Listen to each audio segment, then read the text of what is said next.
Grand light and a small void. Season 9 of Marvel Rivals begins with a murder foretold. Apocalypse may be the only mutant to have watched every poor decision that collapsed his timeline, from its heroic age to the ruin it is now. To carry out his plan to cull the gods, Isnabunu, I hope I'm saying his name right, used celestial technology to build a faith harvesting engine, a machine that could absorb all the faith directed towards the gods.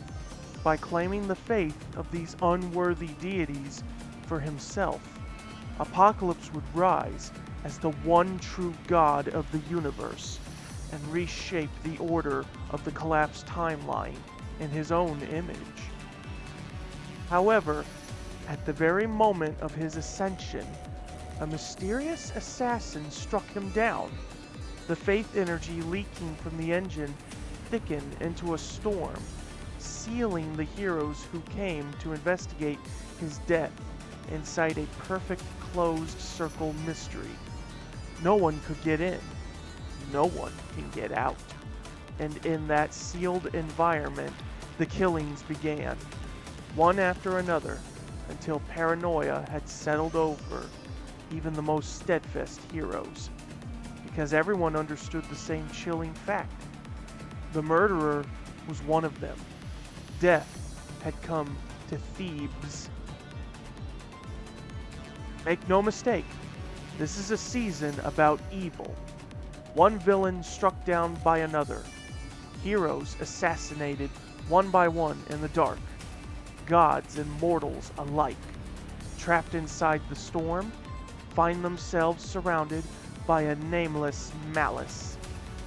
But what we want to explore this season is that evil is not always easy to define.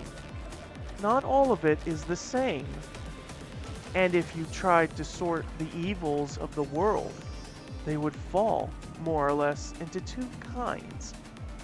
The first is evil for its own sake, grand in scale, bottomless in its harm, beyond anything words can hold.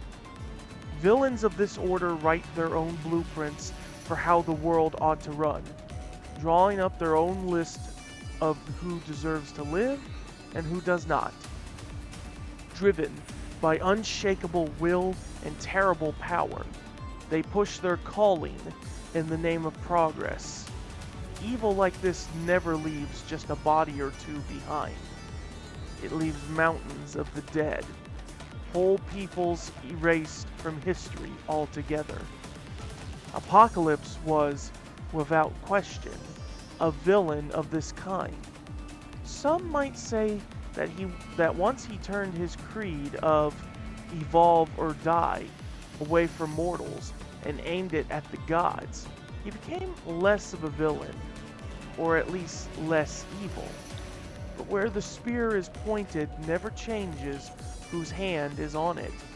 What makes a man evil is what he does, not whom he chooses to destroy. The second kind of evil is done for the sake of something else. It dreams of no grand ideals and clings to no fierce belief. It comes to life when a person is at their lowest. Sometimes it just wants a little more food, a little more money. Sometimes it only wants to survive. It turns evil the moment a person decides to take what they need by hurting someone else. The Hood, who makes his debut this season, is that smaller evil made flesh. We have been laying the ground for him since Season 7. Working with the Marvel Games and Marvel Comics team, we completely rebuilt Parker Robbins' origins for the Chronoverse through the Infinity Comics and the in-game lore. This Parker, born with a bottomless hunger for power, came from a Puerto Rican immigrant family and grew up in the Bronx as a die-hard fan of Captain America.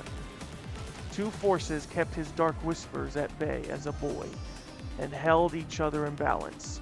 the street smarts his father drilled into him, as well as the higher ideals Captain stood for. When his father was framed by the Kingpin and sent to prison, and the captain he worshipped failed him, the scales inside him tipped, and after the sudden loss of both his father figures, a void was unleashed within him that nothing would ever fill. And what started as irrelevance for the forces that kept him and his family down became a never-ending quest for power. Now, sent to Thebes by his patron, the cosmic entity Oblivion, on a secret errand, a man like Parker Robbins is capable of anything. So back to the troubles at hand. Apocalypse is now dead. The grand and terrible evil, it seems, has been undone. And the Hood is surely the kind of villainy our heroes can handle. But is it really that simple? For all its horror, a grand evil knows it is evil. It gives the good a target. The survivors know exactly who wronged them, and they will fight tooth and nail to bring him down. A small evil offers no such self-reflection. The selfishness and greed, the spite and envy coiled in every heart, once they slip its leash in the pursuit of what is seen as good, they drag the whole world down with it and twist the line between right and wrong until nothing is left of it. Grand evil takes lives. Small evil consumes what makes us human. Which is why we are grateful this season for Jubilee. Against a threat the size of Apocalypse, one person may amount to little, but against the smaller evil, Jubilee is exactly what we need. A spirit as bright and explosive as her own fireworks. A woman who lost her way and fought her way back to the light. That makes her both mutant kind's and humanity's best defender. And the small evil of this season is not about the Hood alone. The clues you piece together during the Death of Apocalypse event are only fragments of a far larger truth. When the curtain finally lifts in the second half of the season, you will see that the dark cosmic magic and twin pistols of the Hood are nowhere near the darkest things in this story. Sometimes, where Jubilee found her way back to the light, the darkness can form a blade of pain on a divine quest. And where Apocalypse sought his own ascension on his quest, if gods do not exist, then there is no greater good nor evil. What should truly frighten us is the grand evil that remains even when the gods are real. So it is on us to be the smaller good that rises. Hey everybody, Bandicoot Commando here, and welcome to Season 9 of Marvel Rivals. Here, we got it. We're in Egypt now. We got Moon Knight on the left here, and we got the Hood on the right. Impressive capes they have. Let's see what we have in store.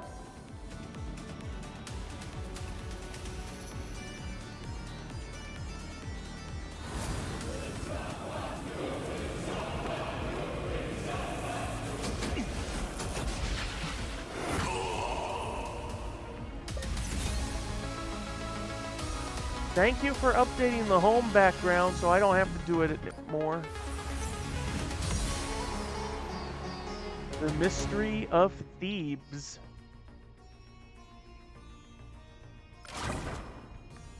Death of Apocalypse. Wolverine, Psylocke, and Gambit have perished in succession. Apocalypse also lies defeated inside his sarcophagus, while the architect of this carnage still lurks in the shadows. Your mission: return to the scene of the crime, hunt for every clue, piece together the puzzle, and uncover the truth behind this death mystery. I'll do that on my own time, though. Alright, we got quite the menu screen here. Let's see. Emma, Logan. Remy, Ileana, Loki, Matt, Mark, Juby, Steven. I can't exactly see who's further behind him.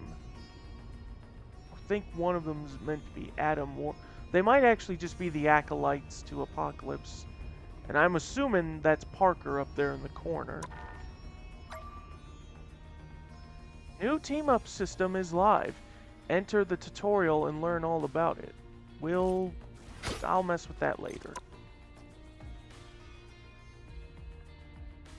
Fire and light, bullets and teeth, finally ending the soulless corporate takeover.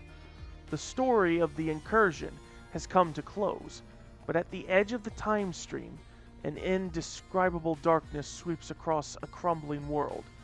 Beneath that blade, even gods will fall. I know that's Deadpool. The Faith Harvest Engine. Hey. Oh, so this is what it is. Novium. Good old punch. How many times am I gonna have to go back and forth? Just to see how far this game has come.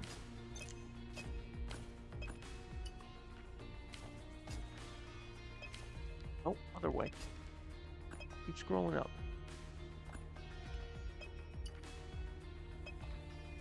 Oh, it won't scroll up any further.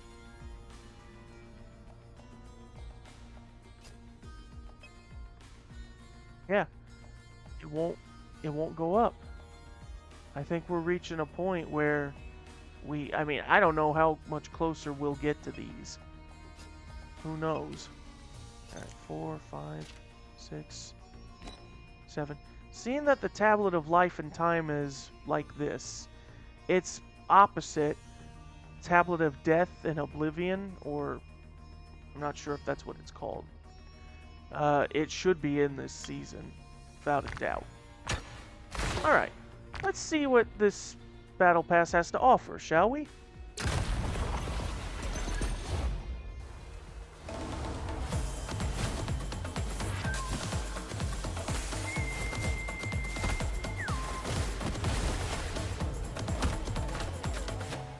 My god, every time they have a Savage Land skin, it's like, stop teasing with the Savage Land. Give it to us already. How long are we going to wait until we get to go there? Anyway, this is a skin for Elsa, the primal predator. A prehistoric jungle crawling with danger? Splendid. I've waited far too long for a hunt worthy of the name.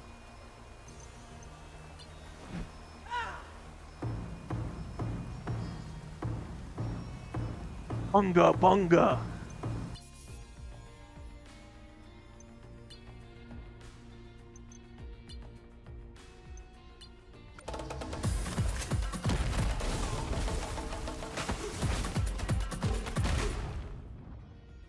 I mean, Elsa could work as just a regular hunter and not a monster hunter.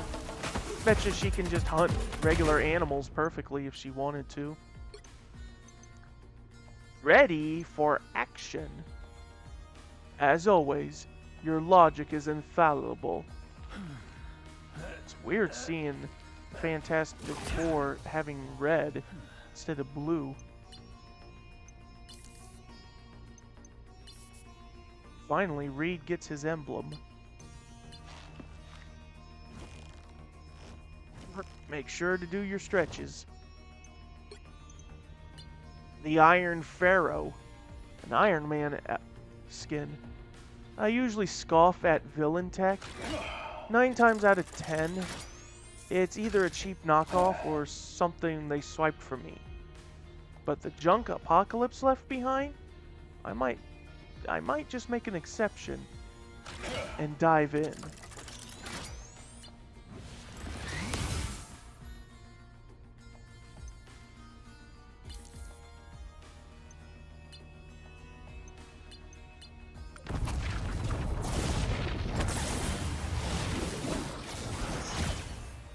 Oh, I love the way with the bits on his back. It makes him kind of look like a scarab beetle. even though it says he's referred to as Horus, which he would take on more of a hawk appearance, if anything, falcon appearance. The Lord of Atlantis. Scream all you like, you air-guzzling bastards. Namor. Oh, Elsa's emblem. Namor. Whoops, didn't need to do that. You sure know how to twirl that thing. The Venom Bloom. We took root here. We bloomed, and we devour all that comes near. This jungle feeds us well. This is, yeah, it even says so right here. Appears in Extreme Venom Verse. This is an actual thing from the comics. I don't like that tongue. That tongue's just no.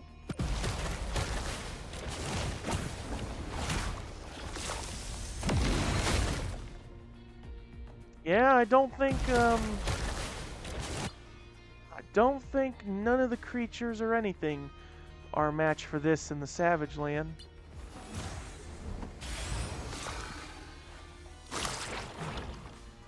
Don't know why you would eat your own flowers growing off of you. Okay, here's our first lore page, Evil Under the Moon. Storied survivors. We're the only ones who made it, but why us? Yeah, this is their debut. Cloak and Dagger, this is how they looked when they debuted. Ooh, this is Parker. Can't wait to see how he'll look. Yep, that's literally the cover of Cloak and Dagger right there.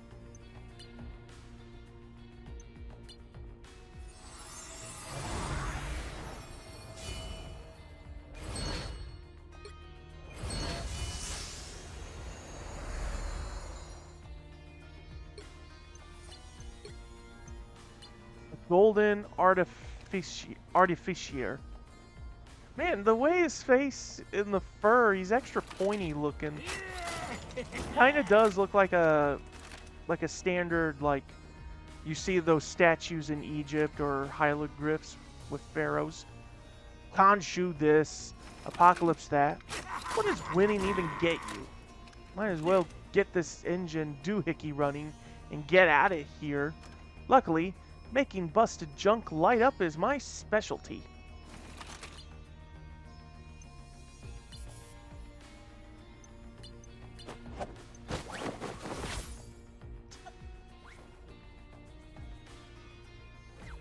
I'm wondering, what's the closest thing Egyptians would have had to worshipping similar to a raccoon?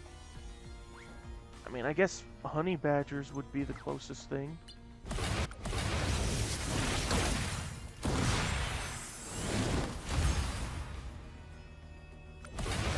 Okay, and where's my... There it is. Akaben Acolyte. This land is heavy with the scent of fallen gods. What must we do to see it bloom again?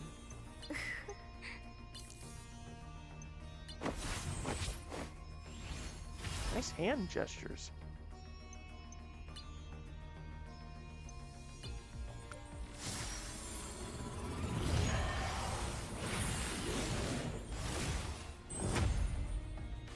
Mantis does look good posing as an Egyptian. She can fit the theme of being like a scarab beetle. Ultron Model 15. Stop staring, boy. It's me, all right. It's Ultron. Without the trench coat. The Faith harvesting engine itself. Okay. Why'd I do that?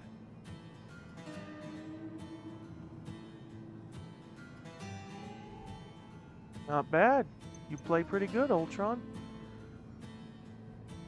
Not bad for a machine to play a guitar.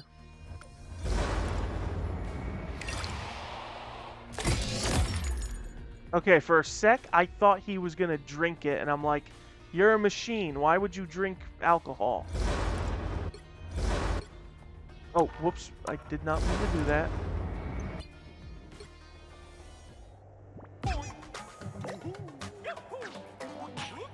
Oh! Deadpool skin. The dead mummy. Honestly, how do you even use the little boy's room wrapped up in all these bandages?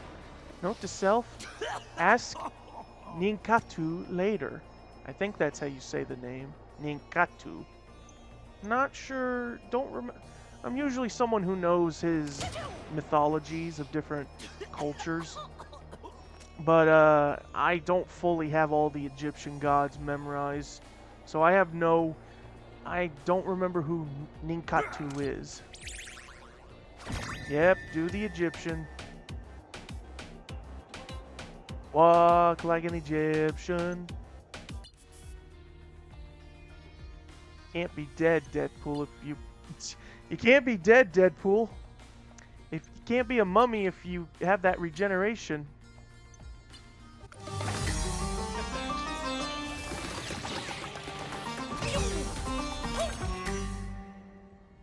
Oh, there's an idea, having undead mummies.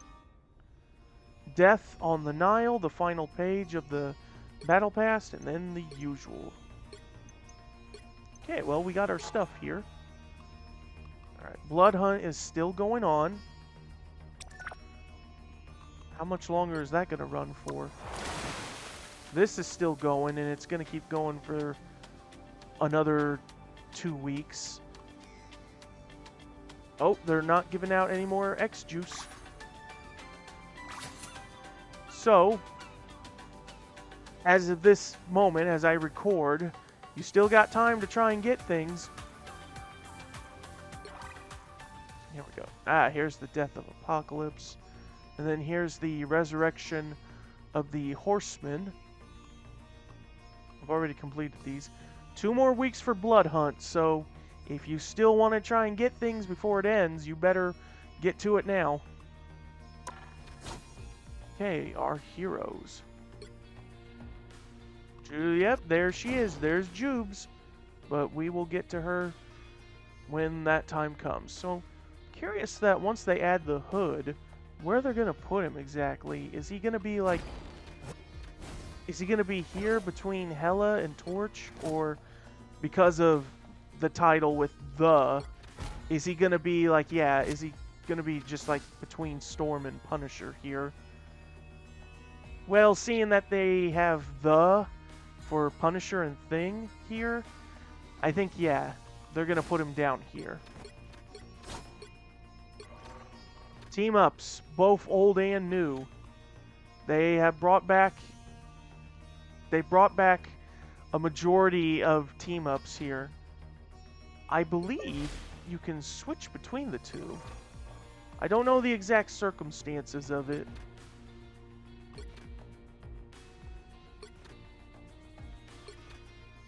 Alright, there's the Jubilee one. Between her and Blade. Okay. Oh yeah, now we got some brand new ones with the others. I should probably read the brand new ones. Let's see. Oh, well, actually, no, I should save that for later. Okay, yeah. The Raider Prime Bundle, that is Rogue's Corporate Raider clone. And then the Midnight Mutant, that's when Jubilee was a vampire, or at least fully embraced her vampiric side. And then the Wolverine skin, the Bloodless Berserker. And yeah, still got some of these here. The Mystery of Thieves. I love the font they used for it. It reminds me of Hercules. Alright, Thieves. The Road to Thieves.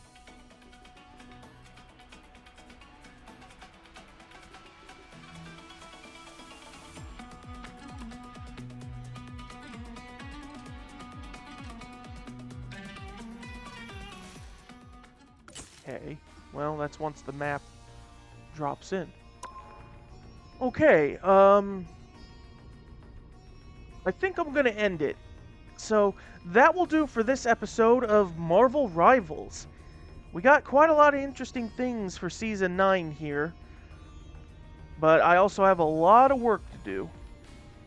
So, join me in the next one as I show off Jubilee's gameplay. I know she's a support, she's a healer, but there's more to it than that. So, that is it. And I will see you guys next time.